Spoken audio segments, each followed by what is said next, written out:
Bible itu karena tidak dimengerti, akhirnya berusahalah orang-orang mengerti menurut pemahaman masing-masing. Timbullah ada Ortodoks, ada Katolik, ada Protestan, ada Kalvinis, ada denominasi-denominasi banyak.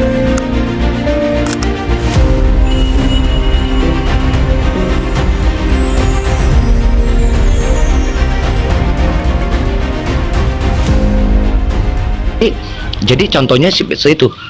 Jadi pada saat menumpahkan rohnya ke rahim Maria dan lahirlah seorang namanya juru selamat Yesus, itu anak manusia atau anak Allah, itulah yang disebut itu karena kan gelar itu, julukan itu tadi. Makanya Kak Jo mengatakan itu bukan Yesus, itu Nabi Isa. Itu buat saya sah-sah saja. Karena walaupun kakak mengatakan seperti Nabi Isa itu, di antara dari awal Nabi sampai akhir Nabi. Saya tanggapi sedikit. Sebentar Kak. Dari awalnya Nabi sampai akhirnya Nabi, nggak ada seorang Nabi yang mengatakan berani akan duduk di samping Allah ataupun sama dengan Allah itu sendiri. Nggak ada. Cuman Nabi Isa itulah yang berani mengatakan, atau Yesus Kristus gitu loh.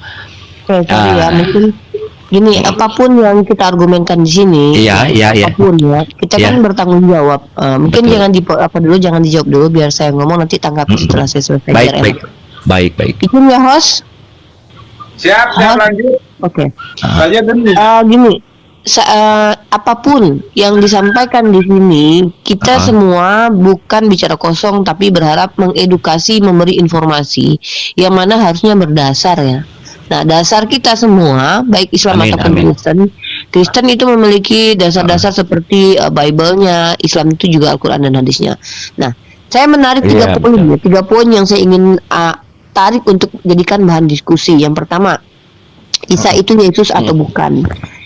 Banyak teman-teman Kristen ketika berapologet menolak bahwa Isa ada Yesus. It's okay, kita juga tidak punya problem dengan itu. Tapi pada kenyataannya secara komprehensif, mengambil dari segala sudut pandang, banyak beberapa aktor-aktor intelektual dari kekristenan sendiri mengakui bahwa Isa itu adalah Yesus. Salah satunya adalah Gurita Wahyu, dan mungkin Pak Bambang Nusrena pun ya, saya belum baca literatur tapi saya pernah mendengar bahwa beliau pun menyamakan kalau secara akademis. Nah, kenapa? Karena tadi saya kalau Bang Tom Pure bilang objek, saya lebih mungkin ke subjek. Kalau subjek ini kan pertanyaan apa dan siapa gitu, berarti kita bicara tentang Yesus. Oke. Jadi saya terima nih. Nanti tanggapi Bang. Jadi Yesus ini adalah salah satu tokoh yang muncul di abad pertama, yang diyakini secara universal muncul di abad pertama. Nah, dia ini makanya ada istilah kenaikan Isa Al-Masih, kelahiran Isa Al-Masih, dan kematian Isa Al-Masih. Dan saya bingung ya, itulah tadi ya.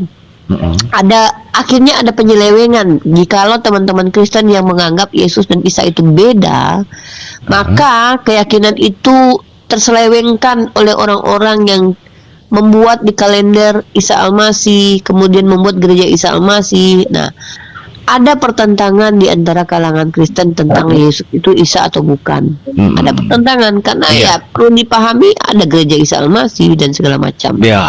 Kemudian apakah Kristen itu agama? Nah, ini memang banyak sekali teman-teman Kristen yang menolak, berapologet dengan mengatakan Kristen bukan agama. Seolah-olah agama ini tendensinya agak negatif ya, tapi padahal tidak gitu loh. Padahal agama ini itu tendensinya sangat positif, karena agama sendiri artinya adalah secara bahasa tidak, gama kacau. Maka yang tidak kacau itu adalah agama gitu. Apa kalau kita tarik garis besarnya, agama itu adalah sebuah keyakinan yang didasari memiliki aturan-aturan gitu. Nah, kalau Kristen ini tidak agama, maka ya udah, Kristen tidak ada aturan gitu. Berarti kebalikan dari agama. Tapi dari itu saya ingin menjawab ya, atau membahas dengan agama ini dengan pertanyaan. Nanti mungkin Bang Tom Pure silakan ditanggapi.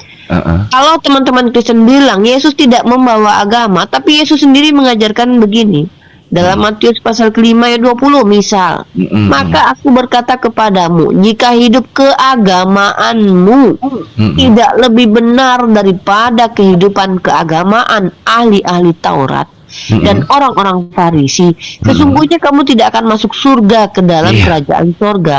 Iya. Yesus bilang di situ bagaimana kehidupan keagamaanmu. Lalu teman-teman Kristen bilang Yesus tuh tidak bawa agama gitu. Jadi saya agak gimana gitu ya. Mungkin silakan nanti dijawab. Yang ketiga, Mm-mm.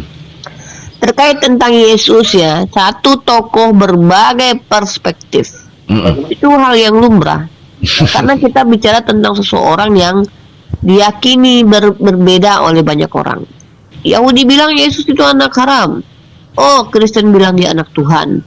Muslim bilang bukan anak haram, bukan Tuhan, tapi manusia yang dimuliakan. Ada 3 perspektif yang berbeda.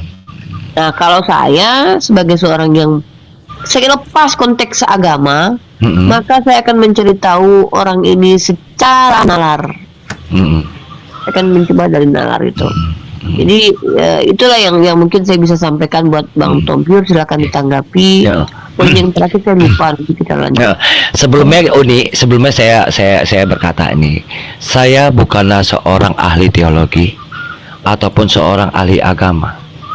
Saya hanyalah seorang hamba yang kuat akan dasar imannya. Itulah saya. Tapi kalau untuk ahli teologi atau ahli agama, saya masih jauh itu. Masih jauh, tapi saya sedikit banyak dengan pandangan ideologi saya yang saya rasakan itu, saya sedikit banyak bisa mengetahui. Jadi yang unik maksud itu bahwasanya Yesus itu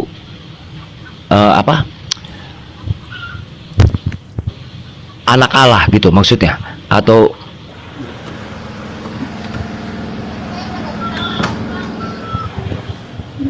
Ya, Pak Tom, iya. kenapa?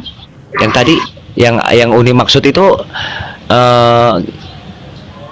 Nggak, seperti kita apa? ambil 2 poin saja dari apa yang Anda jelaskan. Anda menjelaskan bahwa pertama, karunia kanti daripada kamu menjadi Bani typing yang nggak akan didengarkan juga. Mendingan kamu naik ke sini kita ngobrol. Pertama adalah Yesus itu tidak membawa agama, tapi Yesus memerintahkan supaya kehidupan keberagamaanmu jauh lebih baik daripada kehidupan keberagamaan orang lain. Ibarat kata seperti ini nih, Uniriva tidak membawa nasi, tapi Uniriva mengajarkan untuk makan nasi supaya lebih enak. Ini bagaimana kan? Makanya, oke, itu saya tangkap dulu nih ya, Umi. Ya, Saya tangkap dulu ya. Yang kedua poinnya adalah ya banyak, ada beberapa aktor intelektual Kristen yang menyatakan bahwa Yesus dan Isa itu sama. Tapi kalau orang Kristen yang mohon maaf, banyak orang Kristen bahkan bukan ahli teologi mengatakan Yesus dan Isa tidak sama. Itu hanya karena apa? Hanya karena tidak mau ditunjukkan bahwa ada beberapa ajaran dari Yesus yang notabene diimani oleh umat Islam gitu loh. Jadi mereka mau membantai, tetapi mereka tidak punya dasar kuat. Kita lanjut. Jadi begini, kalau di Kristen itu bukannya pastinya masuk surga, bukan seperti itu Uni. Karena kalau di Kristen itu, kalau ada iman tanpa perbuatan, iman tanpa perbuatan yang dilakukan itu, kalau kamu beriman Tuhan Yesus itu Allahmu atau Tuhanmu, tapi kamu berbuat yang tidak dikehendaki, itu kamu akan masuk neraka, jurang maut. Seperti itu gitu Uni. Jadi kalau iman tanpa perbuatan itu nol besar, gitu loh. Seperti itu Uni. Jadi Uni jangan berpandangan orang kalau udah ikut Yesus atau Kristus itu bisa masuk surga. Bukan seperti itu konteksnya. Jadi itu kalau kamu memiliki iman tapi tanpa perbuatan, tanpa apa yang dikehendaki Allah, ya kamu tetap nol besar, kamu tetap akan menerima ganjaran juga, masuk ke jurang maut juga gitu loh. Bukan akan dapat kesana karena kamu hanya memiliki iman tapi tanpa perbuatan yang dikehendaki Allah gitu. Saya belum bahas itu sih sebenarnya Bang. Enggak, maksudnya itu yang dikatakan seperti itulah, itu pengertiannya mungkin saya jawab seperti itu gitu Uni. Karena itulah kalau iman tanpa perbuatan itu memang sia-sia semua. Kalau itu saya enggak ada bantahan ya, karena memang Yesus ajarkan begitu. Jadi kata Yesus, kata Yakobus itu ya.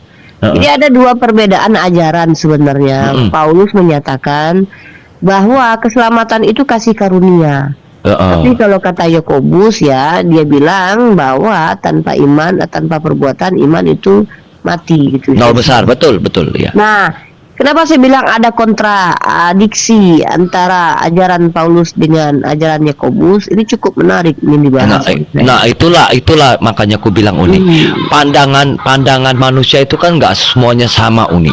Berbeda-beda Uni. Nggak ubahnya maaf ya Uni ya. Kayak di Islam itu ya ada Sunni, ada Syiah, ya kan begitu. Sama itu pandangan, sebenarnya arahnya sama itu semua, tapi ada perbedaan gitu loh. Sama konteks seperti juga di Buddha pun ada juga perbedaan, nggak pastinya Buddha gitu. Sama juga di Konghucu sama seperti itu juga ada perbedaan karena pandangan manusia ini nggak semuanya sama gitu loh, dalam pemikiran. Memang kata orang tua dulu rambut boleh sama hitam, tapi pikiran masing-masing itu pasti berbeda Uni. Seperti itulah Nah, kira-kira.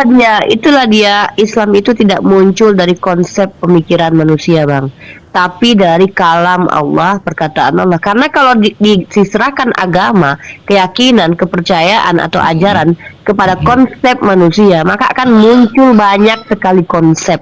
Maksudnya adalah pengajaran kalau yang datang hanya dari manusia, maka itu akan bermunculan ide-ide, motivasi, kemudian banyak sekali. Itulah sudah terjadi Uni, Ya, sudah sebentar, terjadi. sebentar, saya belum selesai. Saya kan dapatkan poinnya. Oke. Ini biar kita tidak bicara kosong di sini. Iya, Ketika orang banyak ya, orang dengan pemahamannya berbeda-beda, kemudian dengan konsep yang keluar dari pikirannya, hasil filosofi hidupnya dibagikan, akan banyak muncul berbagai macam beda pendapat. Betul Makanya itu. dalam Islam itu kalau berkeyakinan dasarnya ada qala Allah, qala Rasul. Apa kata Allah, apa kata Rasul, bukan konsep hasil pemikiran kira-kira ataupun bisa jadi gitu loh. Tidak bisa seperti itu dalam berkeyakinan karena itu kan sesuatu yang absolut mutlak kebenarannya gitu. Iya. Dan kalau kita bicara tentang keyakinan juga yang diajarkan oleh Tuhan, tentu kita harus sesuai dengan apa yang Tuhan ajarkan gitu loh. Karena ketika seseorang sudah mentafsir ya, ya saya akui akan banyak pendapat-pendapat muncul. Iya, Tapi kalau iya. kita samakan apakah Kristen perbedaannya denomnya dengan Islam sama dengan Syiah Sunni atau perbedaan firqah dalam Islam, ya jauh berbeda, Bang. Mohon maaf saya tidak sepakat ya.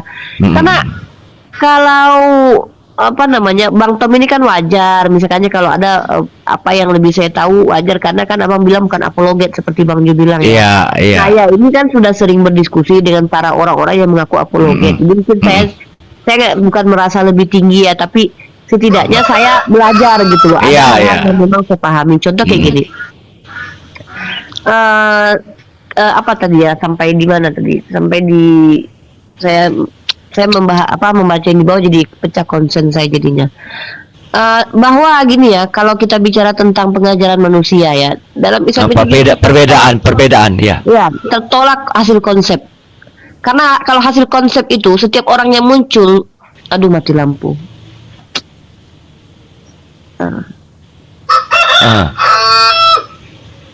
Mati lampu bentar.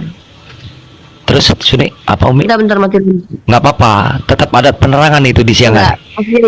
Tetap ada penerangan, Pakai tenang saja. Pakai wifi, takut wifi-nya anjlok. Oh. Jadi gitu ya. Karena kalau kita bicara konsep, dipastikan konsep atau hasil pemikiran itu analisis orang tuh beda-beda gitu. Nah, Iya, jadi iya. makanya Islam itu hal yang fundamental, hal yang adalah berupa sesuatu yang ideologi yang sangat-sangat penting. Itu tidak ada perbedaan, Bang. Tentang siapa Tuhan, siapa Rasul, apa yang harus diimani. Tidak ada perbedaan itu. Mau sesiah siapapun dia menolak, dia mengatakan bahwa dia menuhankan Ali gitu loh. Dicobalah ya, seandainya kita berjumpa dengan orang Syiah yang dituduh oleh orang Sunni misalnya, ketahuan bahwa mereka ada yang menuhankan Ali, tanya sama mereka, Anda akan mau mereka bilang bahwa mereka menuhankan Ali, bahwa secara hati mereka tuh tidak akan pernah menyatakan makhluk itu adalah manusia, makhluk itu adalah Tuhan gitu loh. Tapi kalau kita lihat ikhtilaf di antara kalian itu yang paling sangat-sangat mendasar itu ya, perbedaan kalian itu yang bahkan sangat jurangnya sangat dalam itu tentang siapa Yesus, Bang. Makanya muncul konsili Nikea, muncul konsili Ya, itulah perbedaan itu.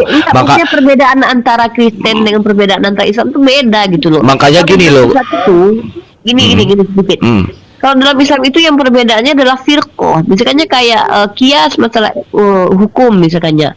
Oh, kami nggak baca kunut. Ya itu bukan menjadi faktor masuknya orang ke neraka atau ke surga gitu loh. Tapi itu adalah metode tambahan bagaimana orang mendekatkan diri kepada Tuhan. Atau misalnya perbedaan tentang ilmu kalam.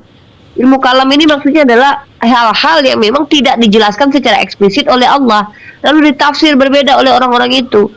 Jadi itu ya. Tapi kalau tentang apa yang Allah sampaikan bahwa aku adalah Tuhan, aku adalah Ahad, aku adalah Al-Wahid, maka imani, implementasikan dalam keseharian dengan tidak menyekutukan bahwa Tuhan itu ada yang lain dari dia gitu loh. Betul, betul. Tapi kalau kita bicara tentang teman-teman Kristen, kalau kita tanya apa itu Ahad, mereka katakan, oh Ahad itu berdasarkan ini, itu artinya adalah jamak. Lalu kita tanya, oh berarti Tuhan kalian jamak? Oh tidak juga, tunggal, tapi jamak, kan gitu. Kemudian Yesus Tuhan apa manusia? Oh dia Tuhan 100%, tapi manusia 100%. Tuhan enggak? Iya. Manusia enggak? Ya iya. Jadi tidak ada sesuatu yang kepastian cara memahami tentang siapa Yesus dan berapa Yesus gitu loh. Siapa dan berapa. Nah mungkin itu. Jadi gini Bang, jadi saya sedang tidak mendebat Anda karena memang saya tidak boleh juga ya, karena Anda bukan ahli teologi. Tapi setidaknya ketika Abang Tom pure, saya harapkan supaya Abang berbicara itu ada bahan pertanggungjawaban, bawakan dasar ketika Abang bicara. Misal Abang bilang gini, menurut saya misalkannya Yesus itu adalah Isa. Dasarnya apa? Dasarnya adalah ini contoh. Oh saya percaya sama berita wahyu gitu. Jadi kalau yang kalian yang kejang-kejang di bawah, saya tidak urus ya, karena saya dengan Bang Tom urusannya. Saya tak dengan kalian. Kalau kalian ingin ikut ambil bagian ya naik aja. Ngapain? Jadi begini, jadi begini Uni, kalau dalam pandangan saya itu ya itulah perbedaan itu maka terjadi di agama Kristen itu ada Katolik, ya kan, ada Ortodok, ada Kristen Nasrani, ada Kristen itu, makanya itu karena perbedaan itu tadi. Maka setiap sudut pandang manusia ini kan nggak sama, memang satu arah, satu tujuan, tapi perbedaan itu tetap ada gitu loh Uni. Makanya contohnya seperti gini ya Uni, seperti di Muslim pun Muhammadiyah ataupun Sunni atau NU itu beda. Sorry biar nggak salah paham ya. Ini yang saya tidak sepakat dengan cara Anda menyamakan ya, karena ini bisa menjadi penyesatan menurut saya. Bukan begitu maksudnya. Saya harus gambaran perbedaan gitu loh Uni. Gambaran perbedaan beda banget ya nih ya. Ada tahu Muhammadiyah itu adalah organisasi yang dibentuk oleh seseorang ya, kayak apa namanya, kayak Ahmad Dahlan ya. Iya. Dan NU dibentuk oleh siapa saya lupa. Ya ayahnya Pak Gus Dur ya. Hasyim Bashir ya. Hasyim ya. Mereka adalah orang-orang yang satu seperguruan dan tidak pernah berbeda pendapat tentang ideologi yang fundamental. Itu Anda pahami dulu. Ya, kita udah pahami. Tapi kalau kita bicara tentang bagaimana itu oneness, bagaimana itu Tritunggal, bagaimana itu Unitarian, mereka bukan hanya berbeda dari segi pemahaman tentang siapa Yesus, bahkan pun ada yang saling menganatema. Iya, betul. Itu paham. Itu saya aminkan. Saya aminkan itu. Iya, itulah perbedaan yang pandangan yang sudut pandang yang berbeda pada setiap umat gitu. Kalau siapa sih minta saya terima telepon.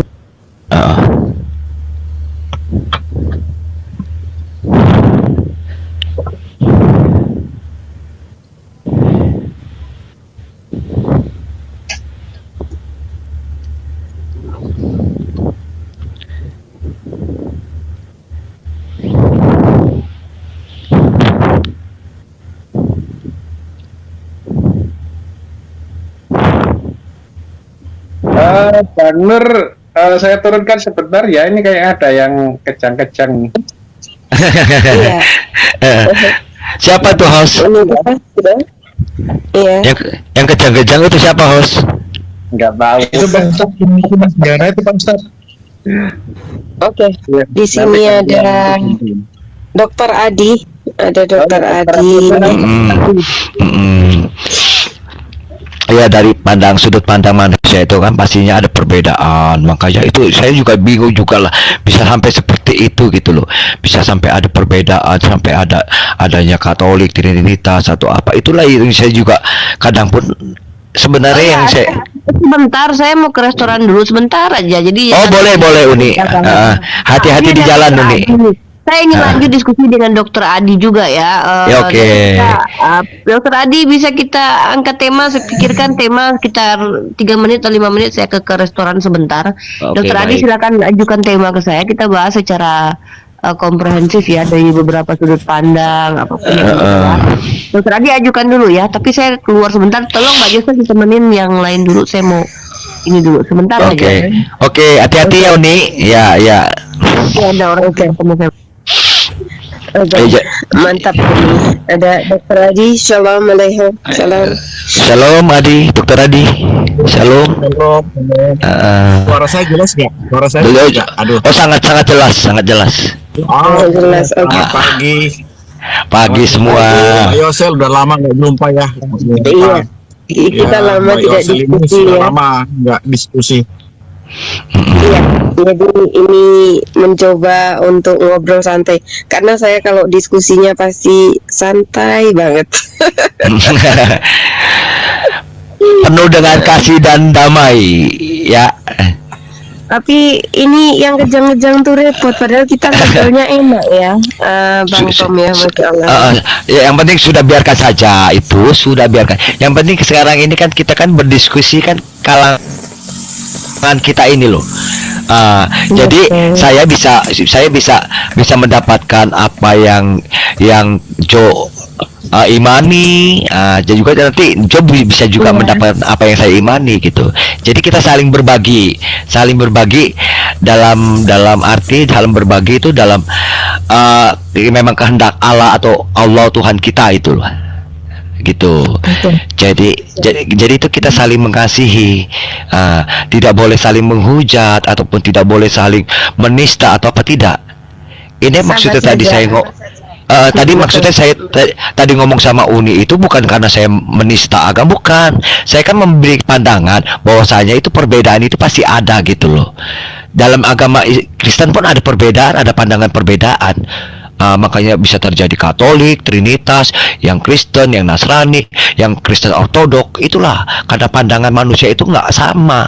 Tapi memang tujuannya sama, tapi dalam pandangan pemikiran mereka itu pasti ada berbeda-beda gitu loh. Oke, dokter. Selamat pagi ya. Ini obrolan yang sangat seru dan lama kita tidak berjumpa dalam ranah diskusi ya. Tapi ini insya Allah ya kita diskusi lagi ya. Nggak apa-apa lah. Kita orangnya tenang-tenang kalau diskusi nggak pakai waktu. Jadi gini, ini tadi ada satu pembahasan. Ini pembahasan yang sangat menarik nih. Dokter ingin membahas apa pagi ini? Enggak, saya mau menyambung katanya kenapa ada perbedaan-perbedaan, kenapa ada Katolik, kenapa ada Ortodoks. Saya mau jawab ya. Jadi Baik, Dok. itu saya langsung jawab, boleh nggak saya berpendapat? Silakan Dok, silakan Dok. Boleh, Baik. silakan. Jadi Bible itu kan ditulis oleh para nabi atas perintah Tuhan melalui penglihatan dan perumpamaan dalam sebuah kitab. Datanya di Hosea 12 ayat 10-11, Habakuk 2 ayat 2. Baru mantap. Setelah ditulis itu, yang tahu mengerti firman itu pada mulanya hanyalah para nabi. Karena Tuhan memberi nubuat atau penglihatan atau wahyu kepada para nabi untuk disampaikan kepada Bani Israel. Itu awalnya. Perjanjian lama. Ketika disampaikan secara lisan mereka tidak mengerti, akhirnya dibuatlah untuk tertulis. Ketika mereka menulis pun dalam sebuah kitab, mereka pun tidak bisa mengerti. Terbukti Nikodemus, pemimpin agama Yahudi, pengajar Israel, tidak mengerti ya kitab itu. Ketika Yesus di Yohanes 3 itu, engkau pengajar Israel tetapi tidak mengerti hal-hal itu. Jadi artinya Bible itu karena tidak dimengerti, akhirnya berusahalah orang-orang mengerti menurut pemahaman masing-masing. Timbullah ada Ortodoks, ada Katolik, ada Protestan, ada Kalvinis, ada denominasi-denominasi banyak. Karena sumber dari Tuhan itu dipahami dengan pemahaman sendiri-sendiri. Itulah Berbeda-beda. fakta yang terjadi sekarang ini. Yang percaya dengan Katolik, dengan pemahaman Katolik, mengikutinya sampai sekarang. Yang percaya dengan Protestan, percaya dengan pemahaman Protestan sampai sekarang. Ya, itulah cikal bakalnya. Ya, itu. Oke, sudah dok. Oke, jadi begini, ini ketika kita berbicara tentang kenapa ya bisa berbeda-beda. Tadi pertanyaan Bang Tommy juga, Bang Tommy sendiri sebagai Christian, beliau juga heran kenapa bisa seperti itu. Entah ini udah dijelaskan sama Dokter Adi ya, bahwa perbedaan itu memang tidak dipungkiri, perbedaan itu ada. Nah, Ada. ini nih poinnya. Oke, perbedaan itu ada. Terus kemudian yang benar itu yang mana kalau semua merasa paling benar? Karena begini, dokter.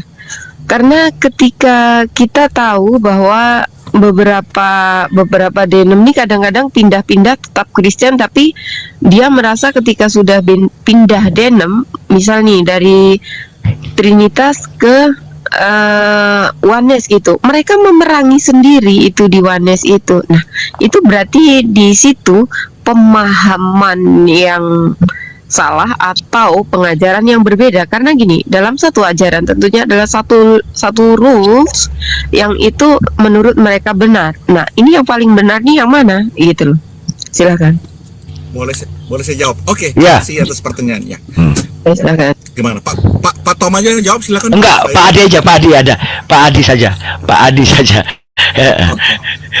Pak Tom itu Kristen dari denom mana? Saya dari Gerbang Pujian. Itu Protestan ya. Iya, karismatik ya. Ya, karismatik. Apa Jadi terus baik, saya jawab ya. Kalau saya kan dulu dari HKBP Suaranya jauh. ke karismatik Suaranya jauh. dan jauh ya. Aduh, aku enggak, sudah jelas ini. dulu ya. Sudah jelas ini, Pak Adi. Jauh di mata, dekat di hati ya, Jose. Ya, Oke, lanjut. Oke. Karena lama nggak Bu bertua Jose, ya. diri, Pak. Iya. Iya. Pak. Boleh. Muncul. Tenang saja. Oke, saya jawab. Iya. Saya jawab ya. Silakan. Jadi Yohanes 8 ayat 43, Yesus pernah berkata, "Engkau tidak mengerti bahasaku. Engkau tidak mengerti firman-Ku."